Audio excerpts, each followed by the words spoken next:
Здравствуйте, друзья, это Анапа. Сегодня я познакомлю вас с сайтом, с помощью которого можно найти своих родственников, если они у вас участвовали в Первой мировой войне. А бывает, что не всегда человек уверен в чем-то,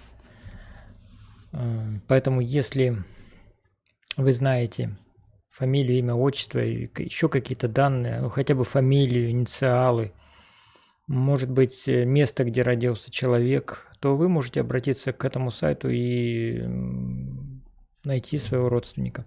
Давайте я сейчас его открою, покажу вам, как это сделать.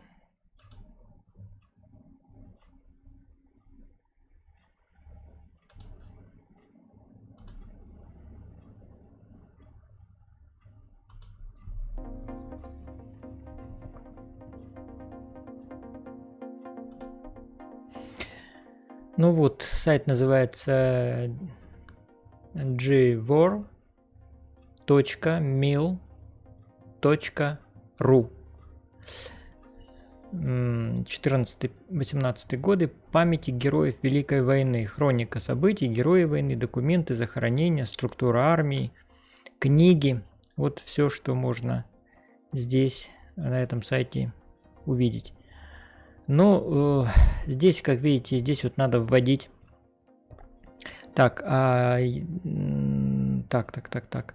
Я, наверное, закрываю, да, своим портретом как раз то место, где надо вводить данные. Ну, в общем-то, я думаю, вы и так найдете, когда откроете этот сайт. Значит, вот у меня родственник, судьбой которого я интересовался и мало что о нем знал. Это мой дед, родной дед по фамилии Манаев. Манаев. Вот. Ну, Манаевых я знаю очень много, участвовала в войнах и в первой, и во второй, поэтому напишу его имя, Спиридон. Вот, нажимаю на кнопочку «Найти».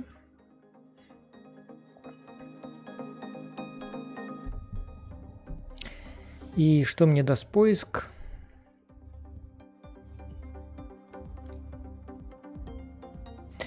Поиск мне дает много Манаевых, но первым как раз мой дед Манаев Спиридон Петрович. И вот следующая информация о нем. Смотрите. Ранен, контужен, выбыл деревня Злота, дивизионный лазарет 21-й пехотной дивизии, место рождения Забайкальская область, Верхнеудинский уезд, Коротковская волость, место службы 82-й пехотный Дагестанский полк, рядовой. Дата события 19 мая 1915 года с 21 мая 1915 года. Списки потерь. Это можно открыть.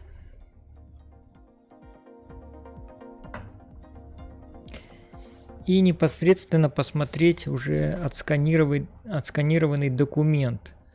И здесь, вот видите, Манаев Спиридон Петрович. И тут вот какие-то данные. Угу. Ну, тут еще его одна, полчане.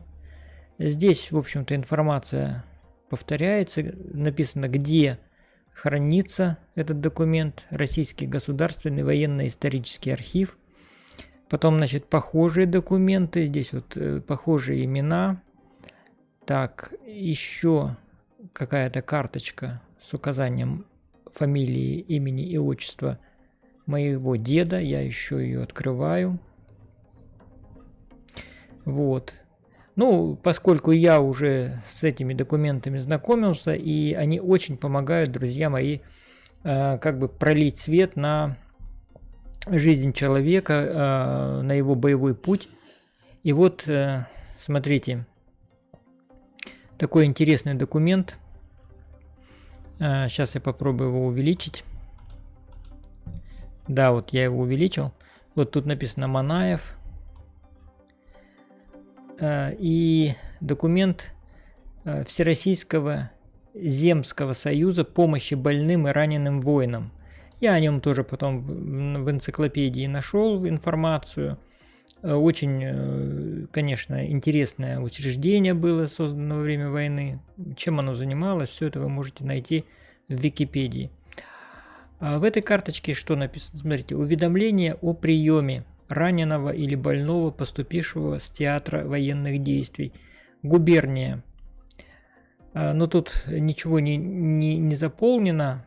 Стоит только штамп госпиталя. 3-й Самарский госпиталь Всероссийского земского союза. Вот этого вот как раз союза, который оказывал помощь раненым, больным. Номер карточки 1015, Манаев Спиридон Петрович. Тут отмечено холост, грамотный, и подписано сверху малограмотный. Возраст 23 года. 23 года было ему на момент поступления в госпиталь. Народность русский, вероисповедание православный, войсковая часть, должность, занятие рядовой, 83-го дагестанского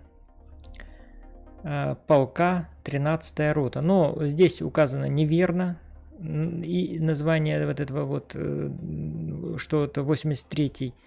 Вот здесь вот именно в архиве уже... но тут тоже написано 83-й. На самом деле, друзья, это была ошибка. На самом деле 83-го дагестанского полка не было, был 82-й дагестанский полк. Вот как раз первая карточка, она более точная. Место родины, губерния, Забайкальская область, волость Коротковская, Верхнеудинский уезд, село Захара. Захара написано, но на самом деле Захарово село, Забайкальская область. Место жительства перед войной, Забайкальская область, город Чита. Занятия перед войной, чернорабочий. Болезнь или повреждение, ранен раз пулей 14 мая под Синявой. Принят 27 мая 2015 года. Откуда прибыл, ну, тут неразборчиво. Тут неразборчиво, лично я ничего не могу понять здесь. Подпись врача тоже, как обычно, неразборчиво. Вот. Что за Синява, конечно, все это я уже потом тоже смотрел. Оказывается, это вовсе не Синява, а Сенява. А Синява – это город в Польше, и там было очень серьезное сражение. Вот. Но поскольку 83-й дагестанский полк такого не существовало, вот здесь можно, кстати, найти... Так, ну ладно, это вот один дед, да. Потом мы... Так, вот это вот очищаем. Второго я искал своего еще одного деда полуполтинных, ну, достаточно.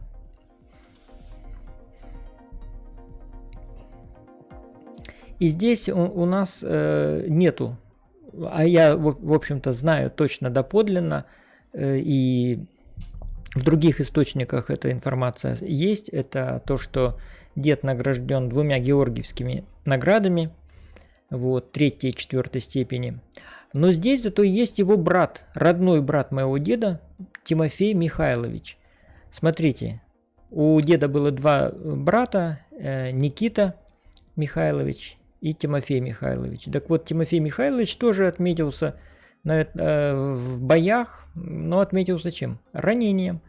Он выбыл 29 июля 16 года, место службы 1-й Нерчинский полк Забайкальского казачьего войска, рядовой. Дата события 7 августа 16 года. И вот если мы эту карточку откроем, здесь мы особо ничего не подчеркнем, но, по крайней мере, карточку эту можно тоже почитать. Вот, видите, были 2 цветов. Синяя была для нижних чинов, ну и еще, видимо, для старших чинов была какого-то другого цвета карточка. Ну, видимо, удобнее было так их сортировать. Сразу видно откуда. Из прибывших. Фамилия Полуполтинный Тимофей Михайлович. Воинское звание и часть, рядовой 1-го Нерчинского полка, губерния Забайкальская, уезд, ну, Кулаковская станица. Волость не указано, население не указано. Ранен в пальцы правой руки. Время и место сражения 29 июля 1916 года. Вот можно, в принципе, потом уже отталкиваться от этого, искать, что за сражение было, где, как, с кем. Здесь вот еще есть такой тоже опять штамп. Песчано-Бродский, Песчано-Бродская земская больница Елизаветградского уезда Херсонской губернии. Вот уже можно, кстати, уже понятно, что мой двоюродный дед был ранен в Херсонской губернии. Вот. Можно, допустим, смотреть, вот видите, вот 1-й Нерчинский полк. Мы вот так вот копируем Забайкальского казачьего войска, можно полностью вот так скопировать, ну, чтобы не набирать. Потом мы опять возвращаемся к документам. Вот здесь вот выбираем документы. И здесь мы ставим вот сюда, помещаем вот это вот, то, что скопировали. Нажимаем Enter поиск. Так, и тут написано: к сожалению, не найдено документов по вашему запросу. Ну, очень жалко. Давайте уберем вот это вот. Сделаем просто 1-й Нерчинский полк. Давайте, раз. Ага, есть. Вот смотрите. Срочное донесение за 21 июня 2016 года. 1-й Нерчинский полк. Значит, все-таки один документ сохранился. Ну, давайте посмотрим, о чем это донесение было. Так. Так, о чем было это донесение? Очень плохо видно. От кого? Генерала Бредова. Кому? Плохо видно. Откуда? Ну, плохо видно. По-моему, Пскова, да? Откуда Псков? Здесь есть такое? Здесь Северный фронт. Вот уже можно знать, что 1-й Нерчинский фронт, полк участвовал в боях Северного фронта. Вот. Ну, понятно, да? То есть как это поиск. Теперь мы еще, допустим. А дед у меня в 82-м полку. Вот я 82-й Дагестанский полк. Вот я его уже искал. Нажимаю поиск. Тут тоже. Так. Документы с личными данными. Отчетные материалы. Ну, давайте вот это что за? 2 страницы. Здесь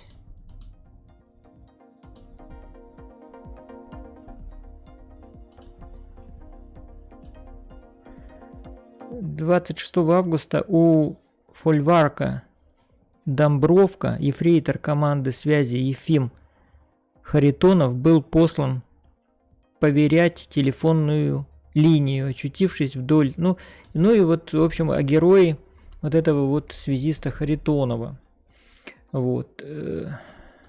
Потом я искал, буквально вчера искал, у меня дед вот полуполтинных, как раз полуполтинных Илларион Михайлович, он служил в 4-й Забайкальской батарее.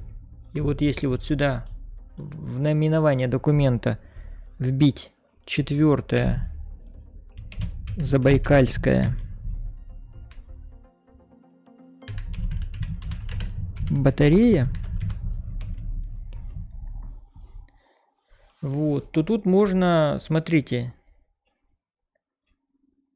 очень много документов, которые я даже вчера не видел. Вот, во-первых, смотрите, сведения 4-й казачьей батареи. Еще одни сведения. Потом послужной список 4-й казачьей батареи Харунжева-Рачинского. Послужной список командира 4-й казачьей батареи Исаула Кобылкина. Так, послужной список сотника Николая Голобокова. Так, давайте-ка вот посмотрим, потому что в документах моего деда фамилия Голобоков попадалась. Они вместе были награждены. Давайте посмотрим. Так, тоже в Государственном военно-историческом архиве хранится документ. Так, давайте посмотрим, что здесь есть. Так, послужной список 4-й Забайкальской казачьей батареи сотника Николая Сергеевича Голобокова на 28 июня 17 года. Так. Угу.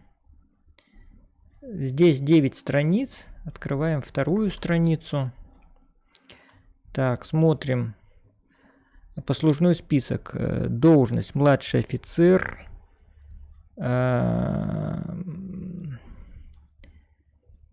Так, когда родился, а это на кого? Это сам Голобоков. Сам Голобоков, смотрите, сотник Голобоков. Ордена его: Станислава 3 степени, Станислава 2 степени. Родился, смотрите, 7 мая 1894 года. Из казачьих детей Забайкальского казачьего войска 3-го военного отдела станицы Куинской православного вероисповедания, окончил полный курс Читинской мужской гимназии и в Оренбургском казачьем училище по 1-му разряду, то есть там же учился, где учился и атаман Семенов. Так, давайте еще дальше смотрим. Так, дальше идет тоже. Это все на него, что ли? Только на него? Да, прибыл куда высочайшим. Слушайте, на одного человека послужной список. Ничего себе.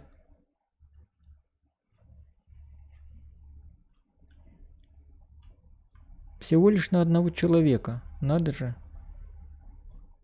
Я думал, на всю батарею. Так. Высочайшим приказом от 15 июля 16 года на основании приказа произведен в сотники. Так, со старшинством с 1 мая. Ну, подчеркнуто мая, 1, не знаю. Так.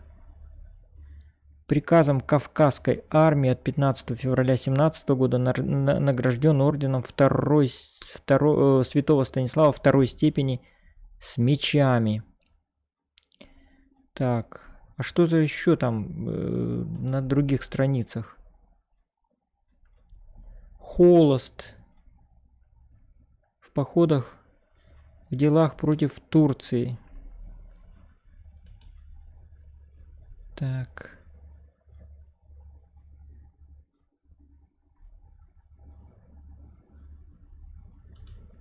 Восьмая страница.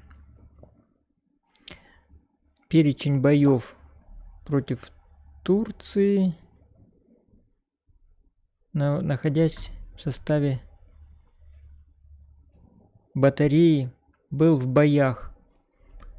Так, селение Сорб, Тух. Вот, кстати, в селении Тух, почему я Голобокова открыл, потому что я помню Голобоков, и с Голобоковым именно дед мой был награжден вместе. И вот как раз там шла речь о селении Тух. На карте можно, кстати, найти потом.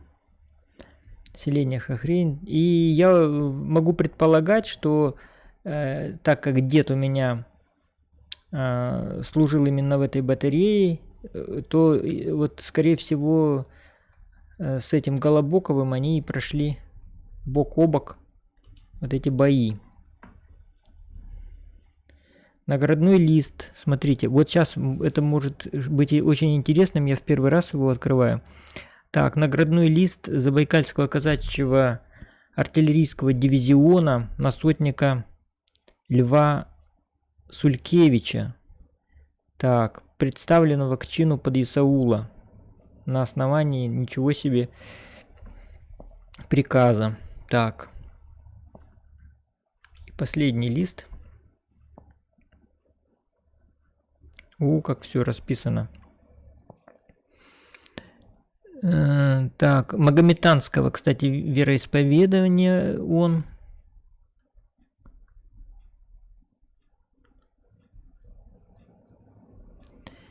И что мы тут читаем? За текущую кампанию награжден в составе действующей армии. Я просто смотрю другие фамилии, может быть, где-то... Ну, все-таки дед был мой был нижним чином, и тут он навряд ли в какие-то списки попал. Но может быть еще не все потеряно. Поэтому вот сейчас... Так, если вернуться назад... А как мы вернемся назад? Слишком сильно я вперед прошел. Дагестанский, да.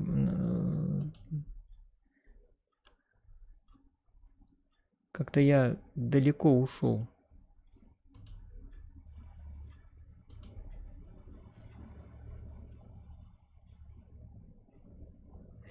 Так. Ладно, давайте заново. Документы. Просто я заинтересовался. 4-я казачья батарея, вот она, Забайкальская. Может быть, еще что-то найдется. Вот послужной список на Кузнецова, прапорщика, давайте. Может, где-то дед проскочит. Вот так они поиски идут. Постепенно, все, не торопясь. Да, тут тоже, только на Кузнецова. Послужной список. Ну, давайте, 8 страниц, может, где-то. Младший офицер. Ордена ничего не имеет он. Родился 6 сентября 1993 года. Представляете, где-то сейчас живет его потомки, да, и какие-то родственники. То есть вот они могут это открыть, посмотреть и даже точно знать, когда человек родился. Это вообще, конечно. Тут весь его послужной список. Так, что остальные 5 страниц нам дают? Прохождение службы. Чистый лист. Чистый.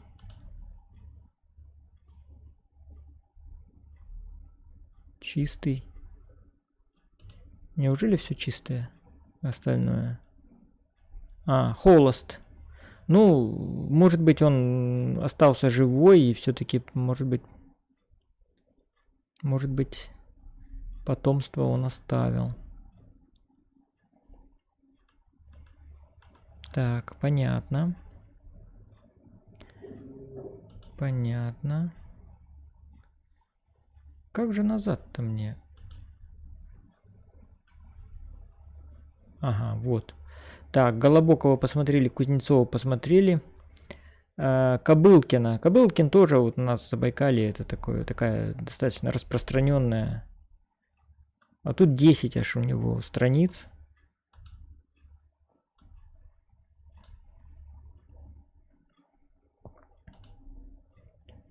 Смотрите, на пишущей машинке. О, сколько у него, смотрите, орденов-то. Смотрите. Командир 4-й. Вот кто командовал как раз казачьей батареей. То есть вот это вот непосредственный начальник был моего деда. То есть дед его знал, видел, общался. Потому что, ну, батарея, она там около 300 человек, конечно. Но, по крайней мере, я думаю, все равно там...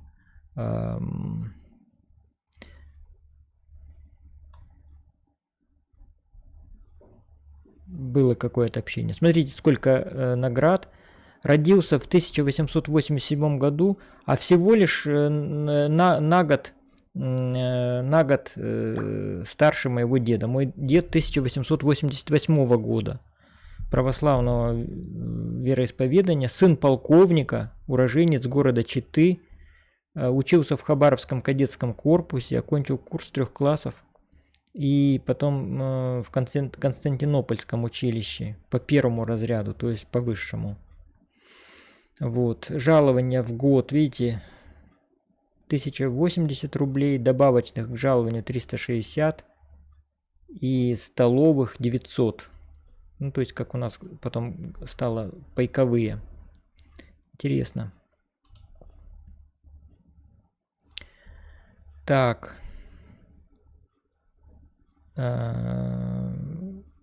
Прибыл в батарею 1 июля 2018 года. Да? А, нет. Год, что-то непонятно. Это число 18, а июля, а вот год как-то странно отмечен. 908. Почему? Вот, 908 год. Вот он очень давно командовал, оказывается, этой батареей. Еще до войны, потом вот, значит, 10-й год, 12-й был исполняющим делами адъютанта дивизиона. Вот. Вот награждался. Вот он командир. Ну, понятно, командир, поэтому у него и орденов больше всех. Так. Приказом по Забайкальскому казачьему артиллерийскому дивизиону подписано принять временное командование 3-й Забайкальской казачьей батареи. То есть он еще 3-й. Ну, по болезни был эвакуирован. В 15 году уже война шла. Так. Это в 15 году. В 15 в июле. Вот здесь где-то у меня как раз дед тоже воевал и отличился. В этой же, в составе этой батареи. Так. 17 год. С надписью «За храбрость». Ну, да, тут много, конечно, наград он собрал. Так. Уволен в отпуск в 15 году. Ну это просто сведения об отпусках различных за разные годы. Прибыл в срок. Видите, все. Каждый шаг военного был вот известен, учитывался. А где же семейное положение? Холост, ребята, холост, ничего себе. Если за ним, за родителями его, за женою недвижимое имущество. Нету. Ничего себе. Подвергался ли наказаниям? Не подвергался. В Турции воевал, потом, видите, против Германии, Австро-Венгрии. Угу.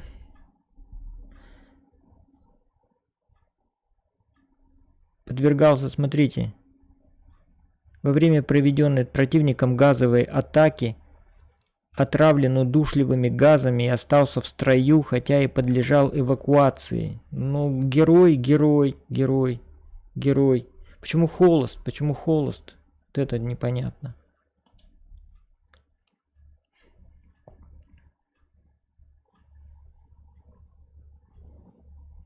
Вот. Интересно.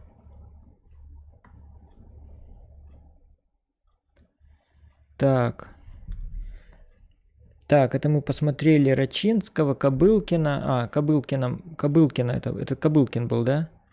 Так, Рачинского почему-то дважды, смотрите. Харунжий Рачинский. Сотник. Может быть, это разные лица?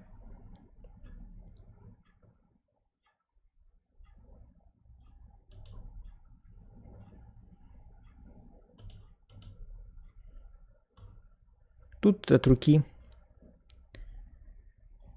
Младший офицер Анны. Орден. Родился 24 ноября 1888 года. Вот это вообще как мой дед. Вероисповедание римско-католического. Сын коллежского асессора из потомственных дворян Витебской губернии, уроженец Могилевской губернии. Ну, тут, значит, где он учился. Годовой оклад 804 рубля. Добавочный. И полевых порционов. Ну, то есть, вот, видимо, 2,50 в сутки. Это, видимо, это вот, ну, так скажем, пайковые. Тут, значит, куда, от чего он переводился. Конечно, все равно, думаю, вот так вдруг где-то, может, попадется фамилия моего деда.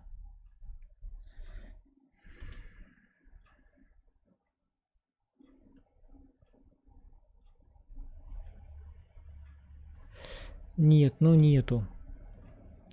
Так. Ну, а здесь показать, вот здесь вот интересное сведение, то, что, вот смотрите, друзья, вот я этот документ уже вчера смотрел.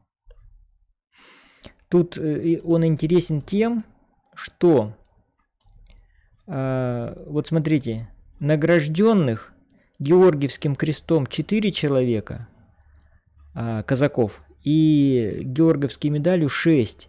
И вот эта цифра, она держалась до 1 января 2017 года.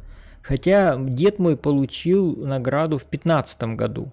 Вот. И больше награжденных не было. Вот. Хотя бои были, но никто так особо не отличился. Поэтому дед мой был такой редкой наградой награжден. И вот. А следующий вот этот список, он уже до... вот он. Сейчас я его открою. Он... Это он? Да, по-моему, он. Он, значит, зафиксировал, значит, сведения вот о 4-й казачьей батарее по 1 января 2017 года. По 1 января 2017 года. Ага. Нет, там было, по-моему... Ладно. Ну, то есть, смотрите, даже если так, награжденных, смотрите, крестом 20 человек и Георгиевской медалью 29. То есть немного людей-то награждали на самом деле. Я думал, ну там, наверное, вообще там каждому давали и по 2 штуки. Нет, оказывается, очень редкая награда. Вот, по крайней мере, вот в этой батарее. Поэтому моему деду было чем гордиться. И до 16 года, как я тоже здесь посмотрел в Википедии, вот эти вот медали георгиевские, значит, отливались из серебра. Вот. И только после 16 года они стали просто из металла белого цвета. Вот. Поэтому вот смотрите, что здесь еще? Есть хроника событий. Вот я не знаю, так вот смотрите, гражданская война есть. Так, какие-то тут, ну это можно все смотреть, понятно. Этот день 104 года назад. Так, декабрь, да? А меня-то интересует, ну-ка, книги, что такое? Да, какие-то книги. Ну-ка, есть, интересно, книга Семенова? Сейчас, Семенов. Так. Ну, по крайней мере, смотрите. В плену, со слов бывшего в плену солдата Бахметьева, на передовых позициях Окунев, евреи и поляки на войне, рассказ офицера-участника на войне. Смотрите, друзья, много-много книг. Я даже не знал, что столько много книг. Но, по крайней мере, как-то вот сразу Семенов не выпадает. Может быть, надо написать Григорий Семенов. Григорий Семенов. Нет, нету, все равно тот же список. Ну, давайте вот эту откроем. Что здесь еще?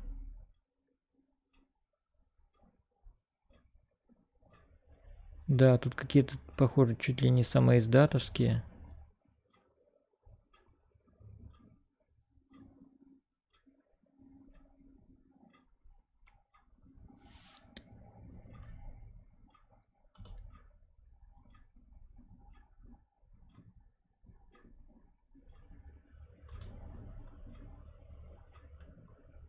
Да, понятно. Документы сейчас еще раз открываем. Так, а если здесь вот, допустим, события, и здесь мы, допустим, напишем Анапа. Будет что-то у нас? Даст поиск какие-нибудь документы?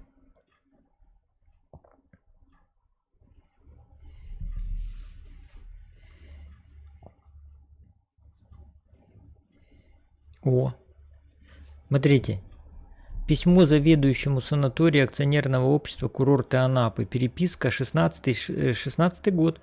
Список господ офицеров, прослушавших курс дальнего заградительного пулеметного огня в городе Анапе Кубанской области и отправленных в распоряжение дежурного генерала Румынского фронта.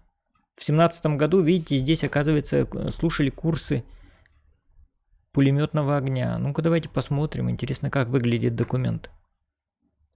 Три страницы. Список господ офицеров, смотрите.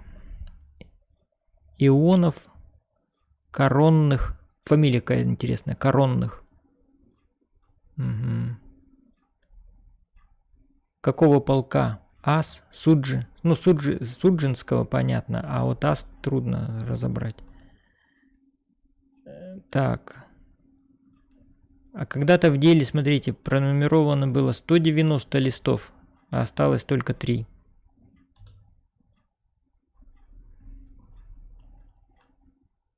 А может быть, так и задумано, не знаю. Странно. Давайте еще откроем второй вот этот документ. Так, письмо заведующему санаторием.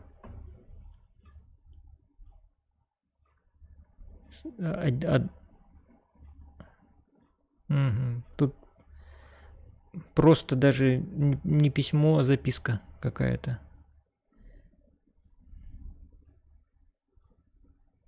Переписки. Да, непонятно.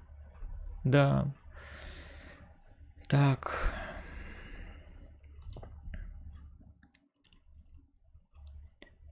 Но это по наименованию документа. А если, допустим, взять по событию?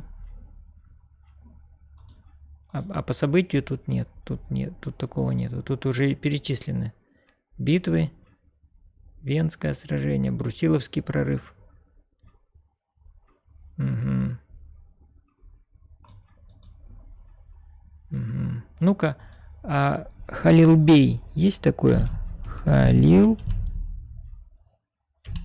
Бей. О, смотрите, точно есть. Потому что у меня как раз дед вот тоже Халилбей этого бил. Но тут что-то как-то странно. Срочно. Нет, тут по слову видите, Бей Саид. Так, а Тух, давайте посмотрим вот это Тух, потому что населенный пункт Тух.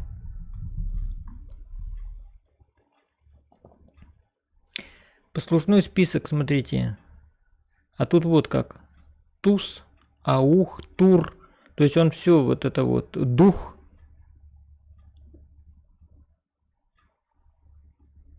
Туз, Туш. Угу. Ну, вот таким образом, друзья, ищутся вот такие вот. То есть, если вы знаете, где кто служил, вот, то уже можете. Ну-ка, допустим, давайте посмотрим первый, допустим, Читинский полк. Казачий. Так, казачий. К сожалению, ничего. Если просто полк. О. Сведения. Первый Чеченский полк Забайкальского казачьего войска. Полковник Шильников. Так, сведения. Срочное донесение.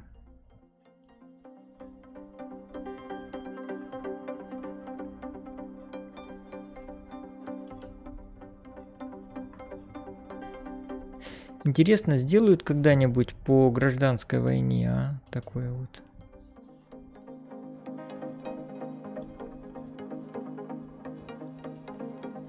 Пополнение, прибывшее 22 мая 2016 года из 3-й запасной конной сотни, состояло из 70 человек при 66 лошадях. Снаряжение и обмундирование, положенное в военно-походном вьюке, имеется у всех казаков. Шинели у большинства поношены. Сапог только по одной паре. Так, ну это ладно, это все интересно, а раз уж так получается, то можно, наверное, и вообще, так скажем, Кавказский фронт. Так, сейчас, по батарее я. Второй Аргунский, или какой, где-то у меня, где же был еще-то?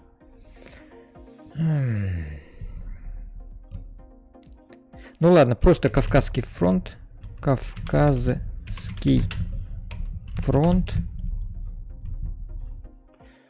Так, документы. Кавказский фронт, сведения, газеты, журналы. Смотрите, давайте посмотрим, интересно. Периодическое издание, давайте вот это вот. Смотрите, я не знал об этом тоже, что... Ой, всего одно. Ой, маленькая заметушечка, смотрите.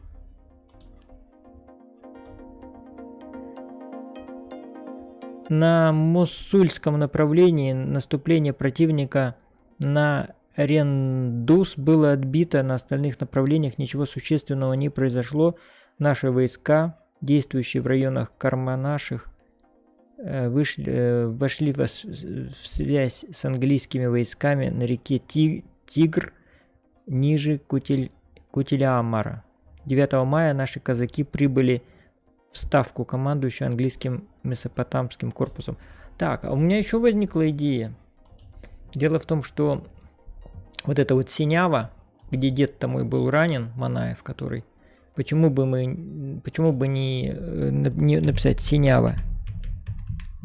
Ну, и Синява можно, и Синява. О, смотрите. Кроки кладбища при Синява. Ну, опять же, и.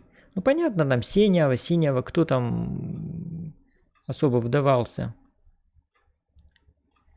Так. Ну, такого особого нету, но интересно, что за кроки кладбища?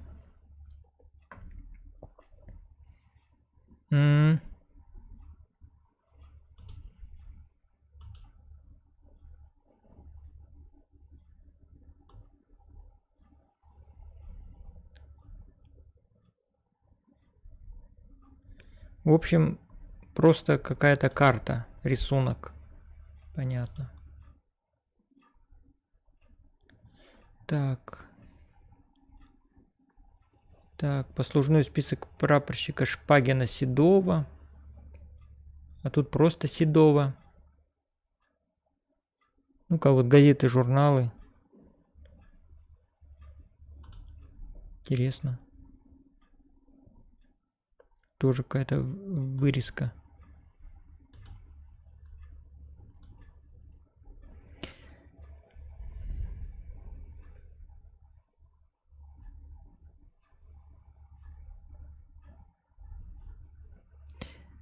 Про какие таинственные совещания 5 июля говорит Гааззе. С этим вопросом обратимся к лицу весьма авторитетному крупному общественному деятелю. Ну, это газета. Так, а если набрать, это мы набрали Синява, а если набрать Синява?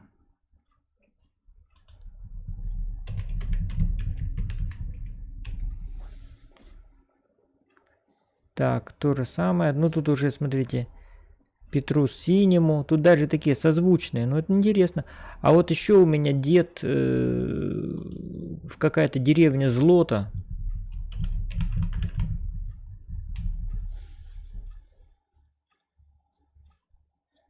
Так. Нет. А если прямо так и набрать? Злота деревня.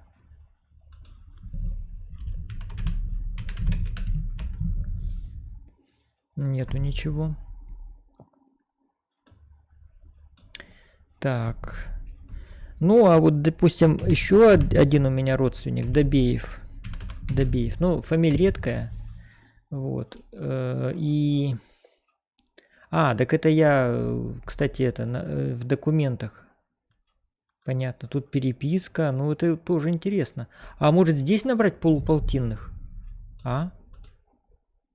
Ну-ка давайте, может быть, в переписке. Полуполтинных наберем сначала. Нет, а теперь полуполтинный. Тоже нет ничего. Просто полуполтин. Тоже нет ничего. Так.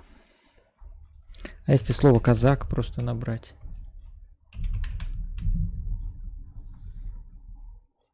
Так, тут по фамилии. Казак Пакулов. Переписка Кадушкин. Казак Кадушкин. Интересно, о чем переписывался казак Кадушкин? О, смотрите.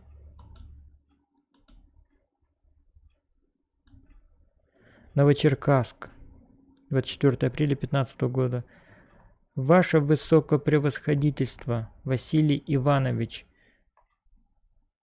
состоите теперь вы походным атаманом казачьих войск при обожаемом великом князе Николае Николаевиче, и теперь удобно когда-либо вам со своей личной стороны сделать память о той высокой бойне. Ну, все это надо читать, понятно, какая-то записка. Интересно. Казак Кадушкин. Казак Кадушкин пишет, просто казак Кадушкин. А может быть и Манаев чему-нибудь написал? Давайте посмотрим. О! Срочное донесение, подполковник Манаев, переписка Манаев. Слушайте. Интересно.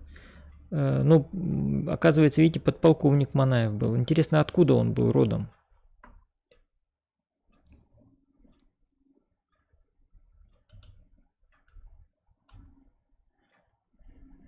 Что написано? Мне плохо разбирается.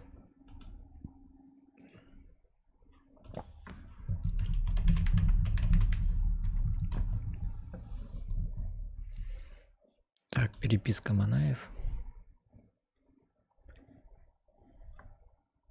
Ну, это тоже, видимо, тот же самый подполковник. Ну, очень плохо видно. В общем, друзья мои, интересная такая штука. Вот. Любую фамилию здесь вставляйте и ищите своих родственников.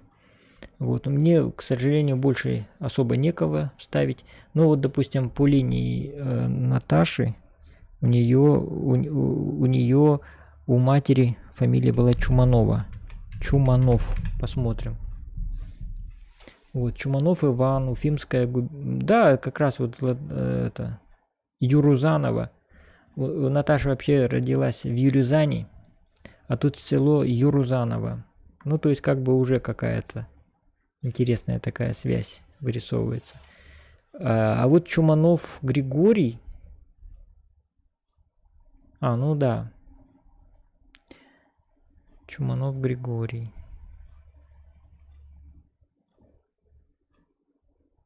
Киевская губерния. Они с Урала были. Ну вот, по крайней мере, вот Уфа, да.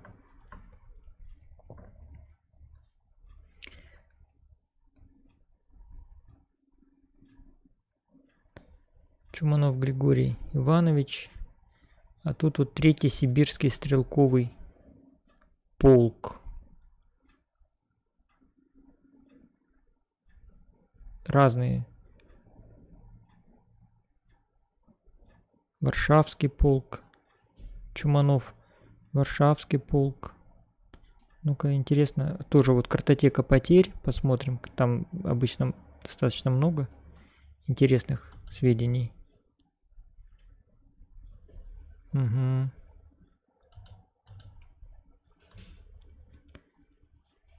Ярославль? Нет, Ярославль это не то. Грамотный. Холостой.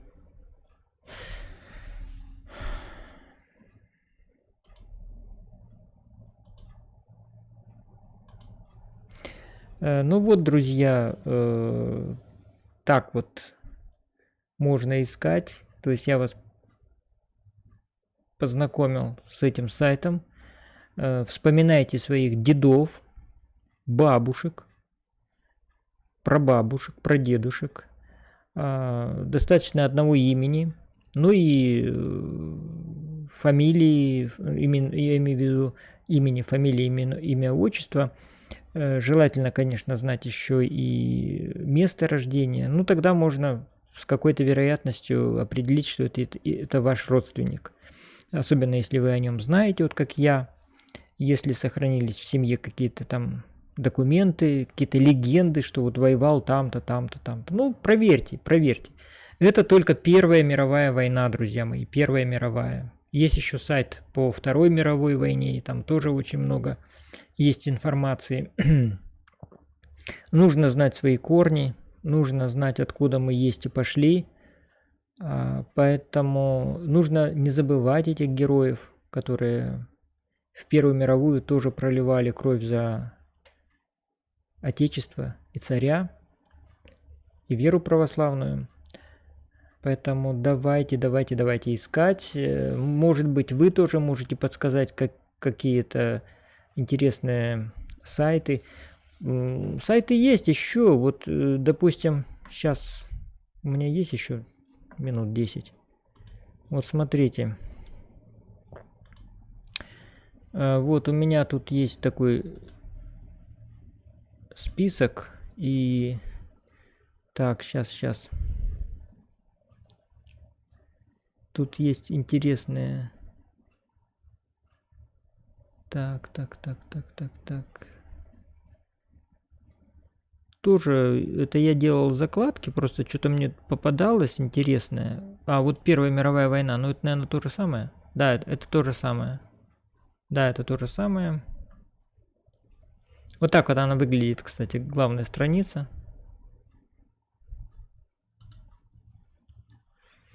Так. Ну и все, да, все, больше нету. Просто где-то у меня был какой-то иностранный еще сайт, связанный с Первой мировой войной. Он так и назывался, кстати, он так и назывался. Вот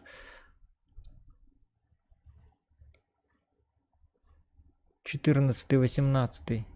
Давайте сейчас я попробую набрать 1914. А, вот Первая мировая война, вот информационная. А, ну это то же самое, это то же самое. То же самое, друзья мои. Угу. Поиск события. Ну-ка, сейчас. Ну-ка, если здесь набрать Синява. Синява. К сожалению, ничего не найдено. А название части. Ну-ка, сейчас вот еще 4-я казачья батарея.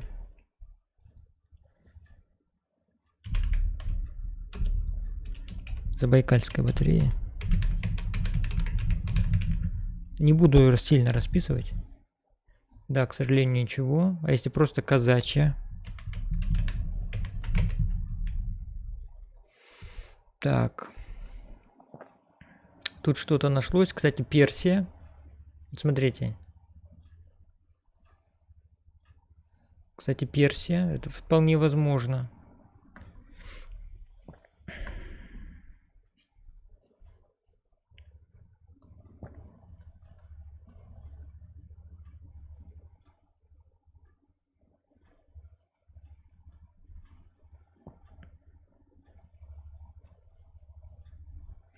Ну и тут можно читать, конечно. Просто это же поэтому. Тут уже можно вот по документу искать. Лень читать все. Просто пишем даже вот вот казачья сотня подсветилась. Теперь смотрите, выслана казачья сотня.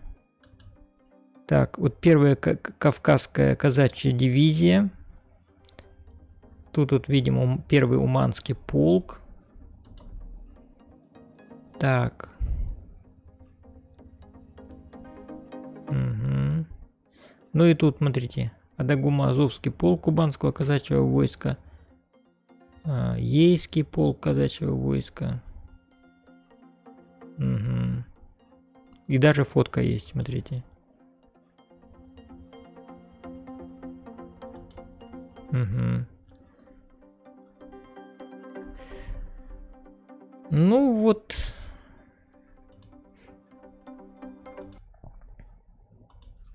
Вот так, друзья. Спасибо, кто был со мной. Напишите мне потом, искали ли вы кого-нибудь из своих родственников, нашли ли. Вот. И вообще, друзья, история нашего государства не в 17 году началась, а гораздо раньше, поэтому ищите своих предков, кем они были, что они делали, и помните их. Ну а сейчас я заканчиваю, как раз час мы с вами просидели. Всего доброго, пока, ставьте лайки и подписывайтесь на мой канал.